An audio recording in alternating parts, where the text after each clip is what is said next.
What's up, everybody? Welcome to the CanesInSight post-game show.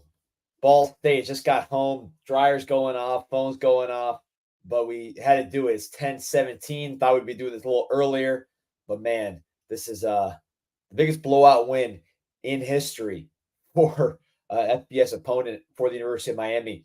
Had to go live, had to talk to you. Again, I just got off a car with a ton of screaming kids, so I'm getting my own bearings, but man, pulled up the numbers here. Let's just go through the numbers. Again, the CanesInSight post game brought to you by Anajar and Levine Accident Attorneys. Take back control of your life. 1-800-747-FREE, 1-800-747-3733. And the Canes have taken back control. Man, this program. It's been a while since we saw something like this. So I'm just catching my breath. And I just figured we'd start. Let's just go through the stats and catch up there. 31 first downs compared to 9 for Ball State. 750 total yards compared to 115. 507 yards passing, 109 for Ball State. Rushing yards, 243 rushing yards, 6 for Ball State. Penalties, need to clean up, 8 for 85. You need to do better against a real team. 0 turnovers, and you win the time of possession. Just a dominant performance for the Miami Hurricanes. I was there to the last whistle. Shout out to everybody who came up and said hi. Appreciate you. Appreciate everybody in the chat right now. We got about 200 people that are here at 10:18. Thought this game would have been done 5 hours ago, but we're rolling, man. And before I even get into the stats and the position by position and answer questions, here's the number one takeaway I had from this particular ball game. It's not the stats. It's not the fact that they kept focus after a delay, which is huge. Yet a lightning delay, they did not lose focus at all. In fact, the opposite, they came out. Strong sign of leadership. But man, I'm watching this game at the end. There's 10 people in the stadium, not because the crowd wasn't there. The crowd was actually live considering all the circumstances with the rain. But this was already game over. People went home. People probably missed appointments because of the fact the game got delayed. No one in the crowd. They were flying to the football on defense. Gang tackling, violent, aggressive, extremely animated, effort off the charts. And then on offense, Jordan Lyle running. Offensive line is pushing him into the end zone. Of course, you saw how hard A.J. Allen was running when he was in. That's something I have not seen in a long time. Where not only do you have effort from the first team, not only do you have effort as you build the lead, but as you get into the garbage time of the biggest FBS blowout in school history, these guys are playing with their hair on fire, extra efforts and aggression and physicality. And that to me was something that we're just not used to seeing. And look, Ball State is not a good team. They're not even a good MAC team. The Miami, Ohio team that Miami took care of the first game last year, much better opponent than what you saw here with Ball State from a MAC perspective. But I mean, we saw Central Michigan come in here and almost beat Miami.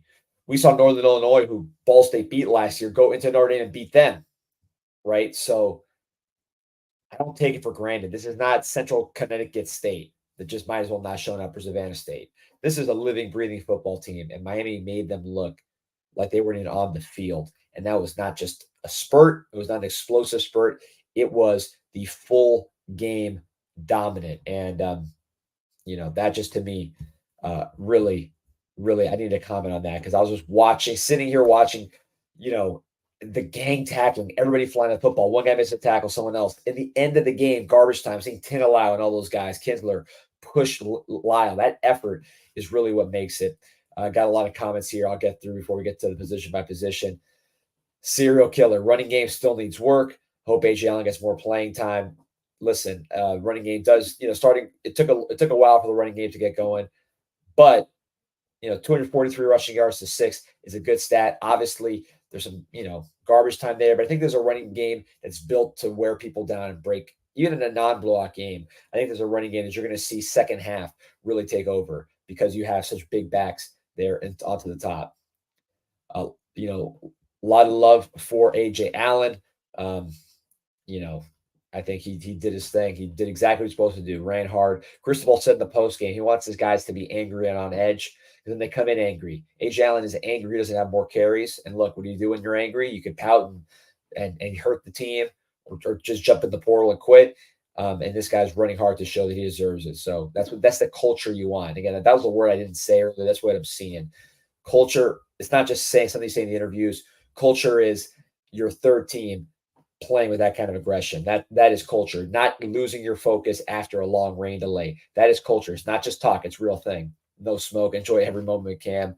Definitely doing that. Chris Johnson. That's that speed I know you've been waiting for. You can see they're getting him involved. I mentioned on the bank and other forms with the Canes Connection Zoom call, which again, thank you everybody's Canes Connection. This is why you pay for Canes Connection for this kind of talent. But Chris Johnson's been highlighted to me as someone who's catching the ball well, doing all the things as a football player he needs to do, really working hard. You saw him get rewarded today. He's going to be a factor moving forward with the first team. And I will do a Canes Connection spot just because it's something that I think is substantive, which is you saw FSU today, right? They don't have talent. DJU sucks, but they don't have talent. DJU did not look that bad at Oregon State. DJU had better players in Corvallis, Oregon than in Tallahassee, Florida, coming off a top 5 season. Florida has no talent. Okay. Their now wins not looking very good for us. Canes Connection, the people who support Canes Connection, a lot of them are in this chat. I met a lot of them at the stadium today. You see the results on the field. That third team, a lot of those guys are getting paid. Most of those guys are getting paid by Canes Connection. That's depth of talent. Tyler Barron, are you kidding me? I mean, Tyler Barron's, he was very professional about this process, right? That's what you get. And of course, Cam Ward. So again, appreciate everybody, Canes Connection, canesconnection.com/CIS. Get a discount, get access to the private Zoom. We appreciate you. I'll put the link here in the chat just because, again, I know it's a spot, but this has something to do with what you see in the games. So I'm putting that link in the chat. It's in the description of the YouTube, and it's on our website. A lot of love for AJ Allen. A lot of just feeling good. More commits. I think there could be some good news coming soon. Let's see if it works out as I was told it might. Screaming kids in the car from winning games. They were definitely having fun and screaming, and it is a good moment. The moment I've not had. Usually I'm the one screaming like a kid in the car, and not out of joy. That's how it's been the last few years. A lot of thought about the running game not getting enough push. They have to work on that. USF's definitely going to be a much better defense. Appreciate you, Matthew Catalina. Hit that like and subscribe button. Trenton Breeze, hardest working man in show business, keeping up, pumping out stuff. A lot of people waiting for commitments. Again, I had the bank a couple days ago. I think Miami really wants to get impact players, and there's a lot of people in the building impatient for commitments, but you see Miami finish strong late. I think Miami's just got to keep recruiting, keep identifying, making sure the guys that are in the class should be in the class and are up to the standard that we saw today. And then the guys that are not in the class that might be having big senior years for other schools, committed to other schools, targeting those guys and flipping them. Cole McConaughey, that kind of guy that can really help us. A lot of love for our D-line and running back rooms and linebacker rooms. Those linebackers, I'm glad someone pointed that out. The D-line, we know they're nasty, and running backs are good. I was just watching those linebackers and thinking, we have not had this in a while, probably since Shaq and Pickney were at their absolute peak. And even though we didn't have the depth, when you see Wesley Basaint, when he tackles you, you don't move. Malinois, complete stud. You saw him against the pass with some pass breakups. Popo Aguirre was highlighted to me as about the staff as someone who's really elevating. That was before this game, and you saw him play a lot. Chase Smith can bring pressure. Bobby Washington, man. One thing about I want to we'll go position by position, but someone brought up linebacker. When Miami was really rolling, you had guys wearing those cutoff shirts on the kickoff that are backup linebackers you never heard of that ran 4-4 down the field and knocked people out. And that's what Bobby Washington was doing today. And then he came in on the defense and did the exact same thing on third down. He really flashed athleticism and meanness.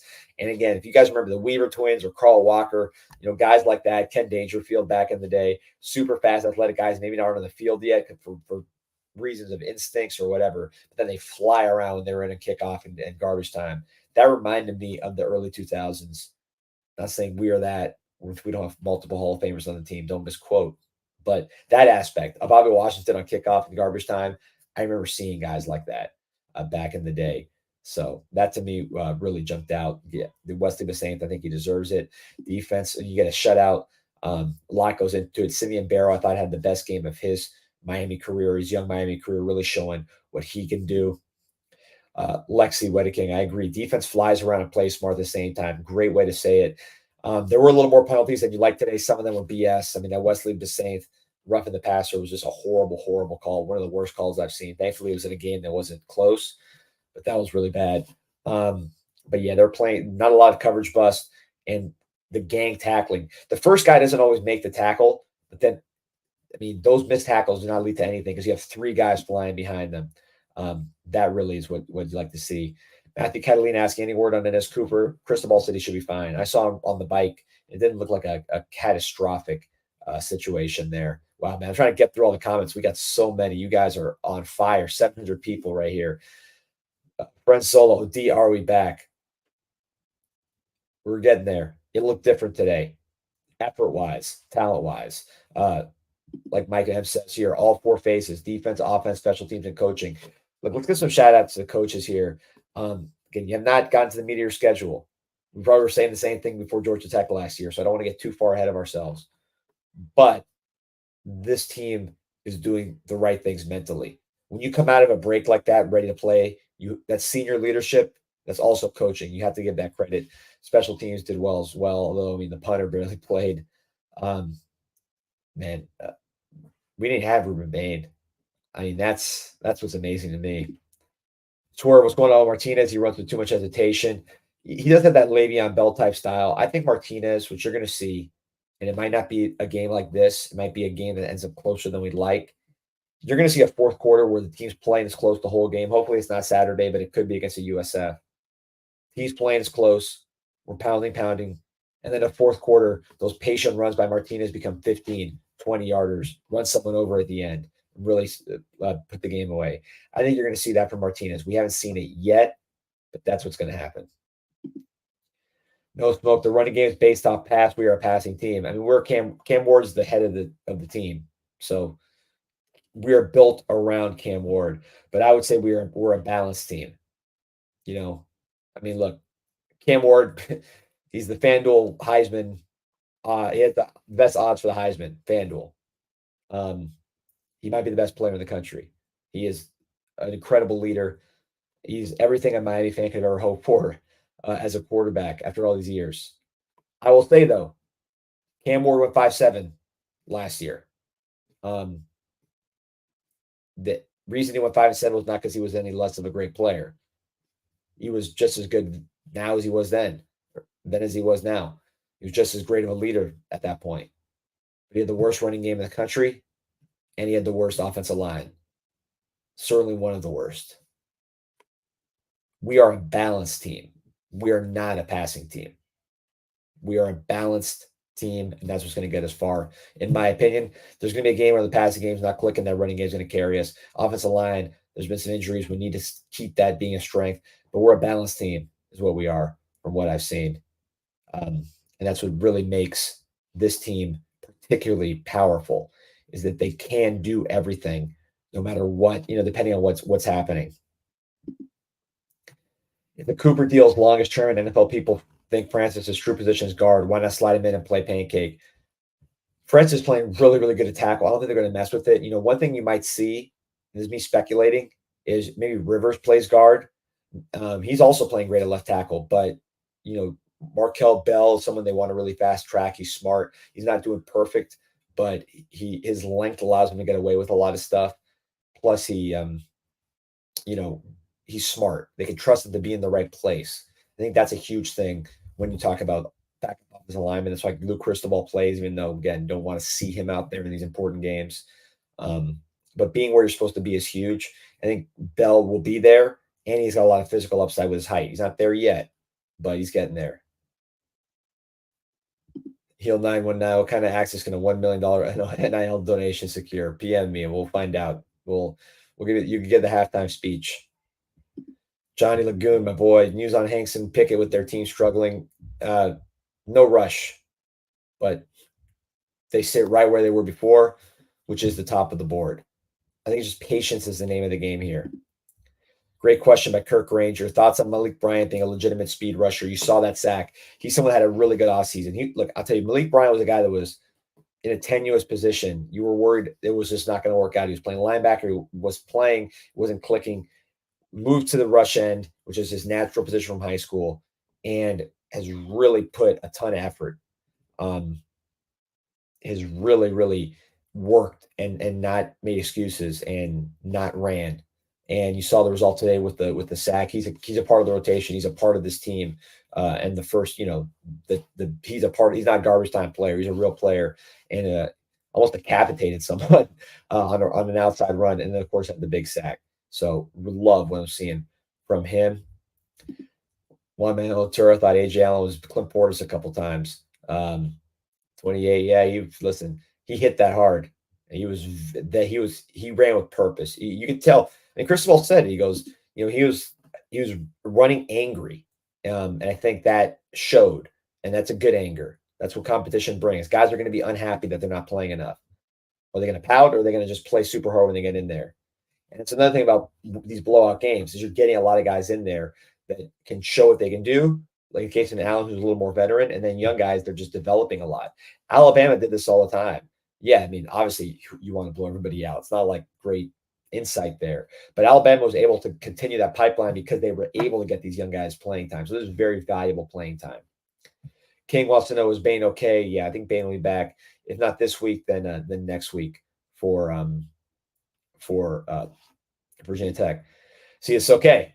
So here, no smoke. By the way, one of the best posters on the board. I'm going to fight with him on this. He's saying we are a passing team and it's a smart move. 2019 LSU vibes. 2019 LSU, listen. First of all, we don't have Jamar Chase and Justin Jefferson. So I'm not going to say that comp. That's one issue with the comp. My other issue with the comp is that the 2019 LSU team, we are better than them in a lot of ways. We're not better than them. Okay. Don't say we're better than 2019 LSU. We are not, because their one dominant thing was so dominant with Joe Burrow, with 3 All-Pros, with Joe Burrow, Justin Jefferson, and Jamar Chase, that was so dominant that you can't compare, except for the truly elite offenses of all time. That's all you can talk about with that team, because it was so dominant in that one factor. But if you go past that particular factor, the tight end's not going to play. Their tight end did not play in the pros. We have multiple tight ends that will play in the pros. Our offensive line is better than that offensive line. Our running game is better. We have multiple, like they had Clyde Edwards-Helaire, who's a good utility back. We have multiple backs that can really run, that can pass protect at 230 plus, and we have some depth there. Their backup running back was Chris Curry. Chris Curry wouldn't even be sniffing the field anywhere here. So, and then our defense is significantly better than that team. Now, I'm not saying we are better than that team, because their one strength was so uniquely dominant that allowed them to have the success they had.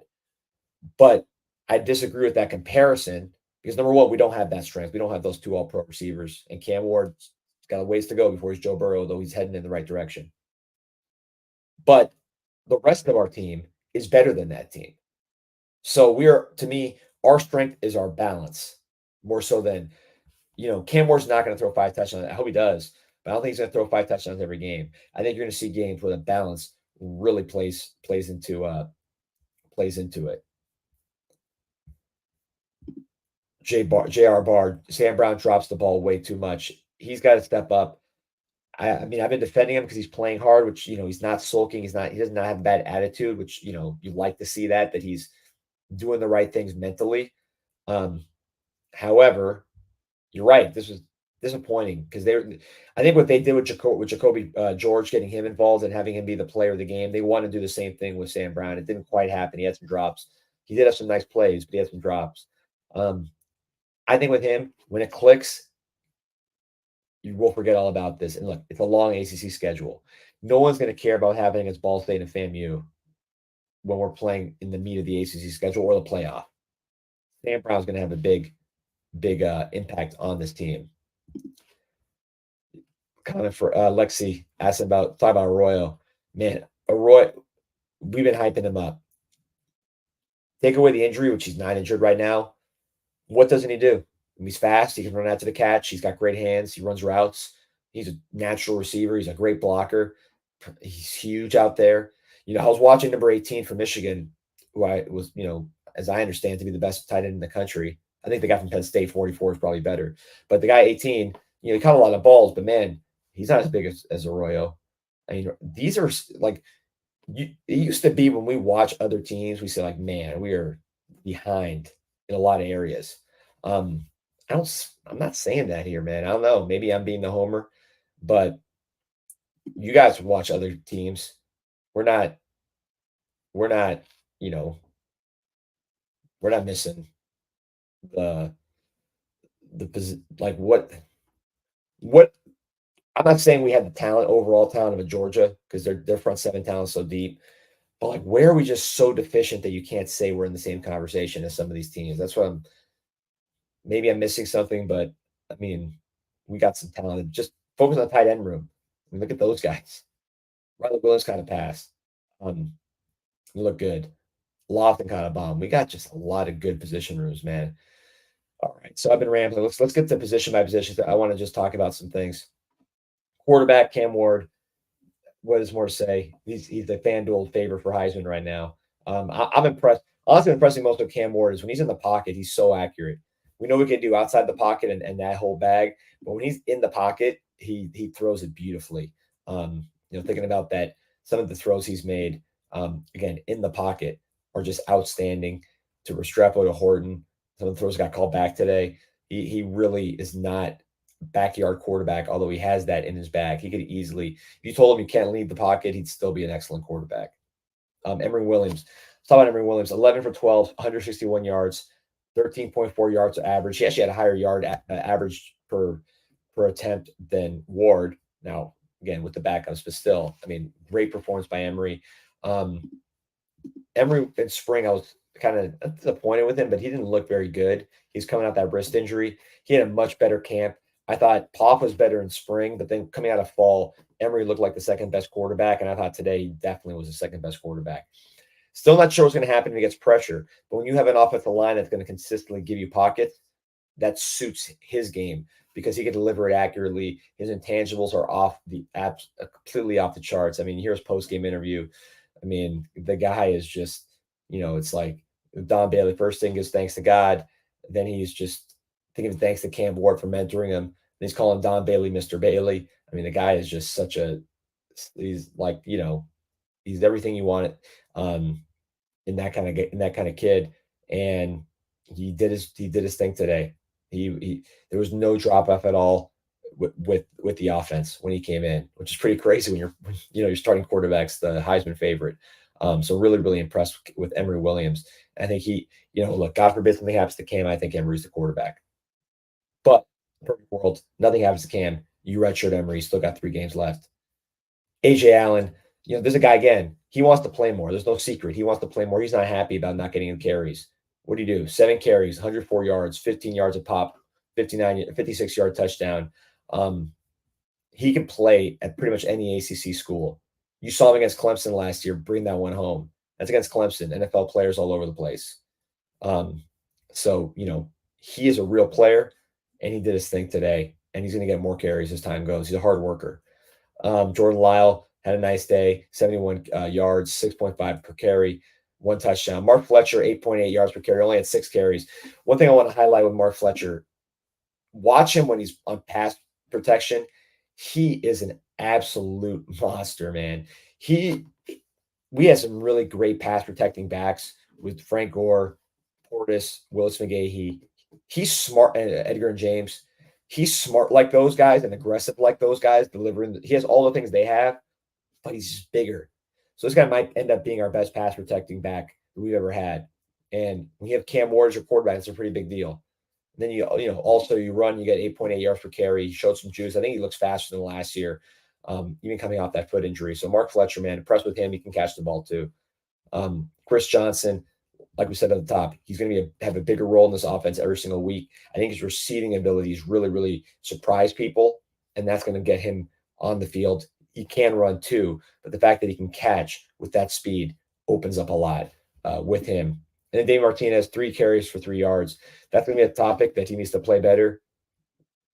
USF, I could see that being a Damian Martinez game. So look, 3 carries, he better have a lot of juice for next Saturday. And I think he's gonna be mad. We talked about running mad. AJ Allen ran mad today because he's not getting enough carries. Now Damian Martinez is gonna hear everybody talk about how he sucks. I think Damian Martinez is a big game on Saturday, next Saturday against USF. But 3 carries for 3 yards. Obviously not a good day for him.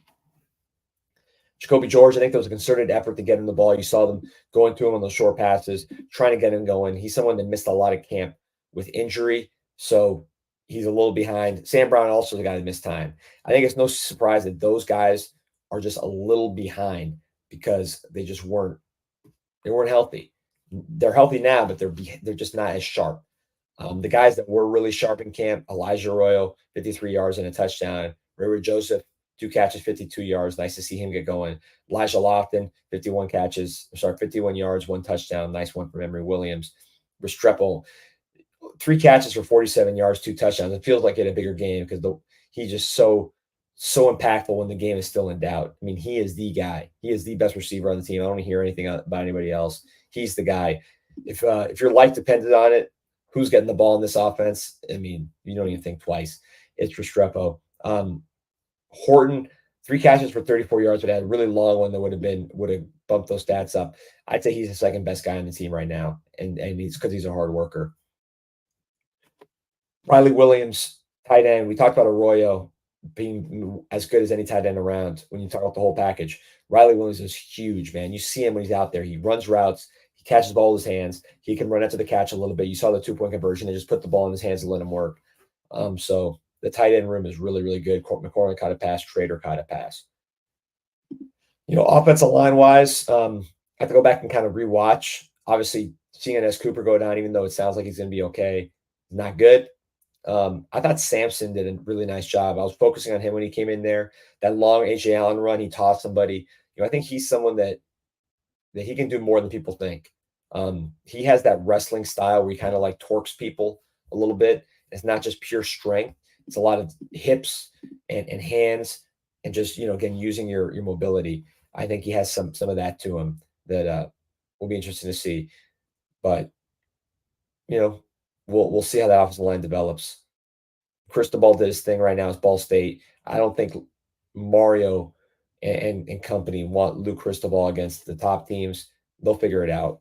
But a game like this, you're down 3 guys. You want someone just going to be where they're supposed to be. He's not going to get overwhelmed by Ball State like he might against a Clemson or some other teams. Some defense guys I want to highlight. Simeon Barrow, 4 tackles, 1.5 sacks, 1.5 tackles for loss. This was his best game. He looked explosive. He looked quick. He really, really looked the part today. You needed to play like that in the ACC because he was awesome today. Elijah Alston, a sack and a tackle for loss and an interception. Really fast player. He's a lot better than some of these guys we've had. Jafari Harvey's of the world. Elijah Alston's a major step up from him as that kind of speed rusher. Malinois is around. Bissames, we talked about those guys. Tyler Barron, just a dominant player, man. 1.5 tackles for loss, half a sack. He is. I really want to see him and Ruben Bain together. We didn't get to see Rousseau and Phillips. The closest thing is going to be Ruben Bain and Tyler Barron together. Secondary, you didn't see much of them. They barely crossed the 50 in this game. It was just a completely dominant performance. But nice to see Pickett got in there. Elias Rudolph got in there. You had a lot of guys get in to this game. Dylan Day, freshman who I've heard coming on in practice, freshman from Louisiana. You saw that big hit on the punt. Really nice special teams play. Flashing on special teams, that's what we need to be doing. We talk about the depth of the team and being a championship roster, recruiting, stacking talent. You want to see guys flashing on special teams. You saw that with Bobby Washington. You saw that with Dylan Day. Canes Forever 16. The freshman D-line looked great. Great point. Armando Blunt, I didn't mention him because he didn't show up in the stat sheet, but watch him, man. He's beating his guy regularly. He's running down the field, knocking people out. He is, for a guy who just turned 17, he's going to be unreal. He was injured too. He missed spring. He missed most of camp with like a shoulder injury. So the fact that he's this good and he's playing this much, man, he's going to be unreal. He'd probably be in the rotation if he didn't have those injuries in camp. And for a 17-year-old, that's crazy. Crazy how good this guy could be. He's only going to get better. He's super smart as well. Valedictorian of his school. So, what's better than that? All right, so just catching up with some questions here. Yeah, big summer income for Dylan Day. I think he's got a lot of potential. Um, you know, this was the biggest blowout in the history of Canes. I just have to go back to saying that because Ball State's not a good team. I was pulling up Ball State, their record last year. They were a losing team in the MAC. They were not a very good football team, but they beat this Northern Illinois team that beat Notre Dame. Just to give you some idea of, you know, the parity here. 4-8, again, not a very good team. Their coach is on the hot seat. But they played Bowling Green tough, a team that went in there to Penn State and almost beat Penn State. They have a real team. This is not Savannah State and Central Connecticut, which are just not even, teams that compete at the low levels. This team does have some ability. So, again, it's not a win that you're particularly proud of because of the opponent, but the performance from first snap to last, given the rain delay, given the just the fact that he played so many players, culturally, to me, speaks volumes. And it's not the first time Miami's played a bad team. To go have the biggest FBS blowout in history, to me, is a major, major accomplishment. And now you just got to regroup and get ready to play against a USF team that is going to be a much, much better opponent than what we saw today. Just for perspective, by the way, you guys, people listening here, for perspective, Ball State played Georgia last year. All right. So I'm pulling up the stats. Georgia's the best program in the country. I think we'd all agree on that. So Georgia against Ball State. These are the team stats. Georgia had 300. Okay. Again, this is, to me, we're going to have the big takeaway here. This is what we need to hear. Last year, Georgia played Ball State. Total blowout, 45-3. They were 31-0 at the half. Actually, same score as us. Second half, there was a difference. 386 total yards for Georgia, 224 for Ball State. The rushing yards. Georgia had 99 rushing yards. Ball State had 77. Ball State had 3 turnovers in that game. That's why that game got away from them. But in terms of the actual play, I mean, I just read you the stats. It was kind of close. Again, not like those upset alert, but here's the comparison. Miami, 750 total yards. Ball State, 115. Miami, 243 rushing yards. Ball State, 6. 507 passing to 109. I mean, the comparing Georgia, Ball State last year, Miami, Ball State this year, it's not even close. And Georgia is the top team. They're the most talented team. I'm not saying that Miami is better than Georgia. What I'm saying is, do not discount what Miami did and how dominant this game was. So, listen, fellas, enjoy this one. A lot of stuff felt familiar, like the old days. Actually, before I go, Miami Hurricane Team Store, tomorrow, Sunday, 3 to 4, autograph signing. The Malinois. Ines Cooper, hopefully, is healthy and is out there. And Ruben Bain, major event at the Hurricane Team Store, right next to the University of Miami and Thesis Hotel. Autographs, going to be absolutely unbelievable event. You do not want to miss it. Like and subscribe to the podcast. Appreciate everybody that joined us today. I got to eat some food. Go Canes.